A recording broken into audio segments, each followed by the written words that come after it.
As we continue to reflect on this year's annual giving appeal, as I said last week, it's really all about gratitude. I'll tell you one thing that happened to me when I arrived here in 1993. Is one day I was down in a room like this in the lower level of the original building when it suddenly occurred to me, oh my gosh, this church was just given to me. You know, it didn't always exist. I come into its life after it's been around over 30 years, but one day there were people who actually believed that something could be born out of nothing. And boy, was I filled with gratitude for them. That they were willing to believe that a community could be formed, a part of God's mission in this world, and that one day Roger Green would be the beneficiary of what they started. You know, they were what we call founding members.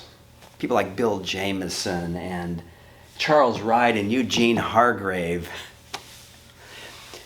But you know, if you think about it, we're all founding members every year, aren't we?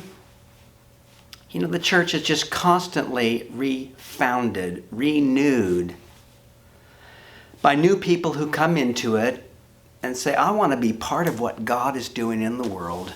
I want this to be the kind of world that God wants. I want it to be a place that includes everybody, that everybody's story is cherished, everybody's path is honored.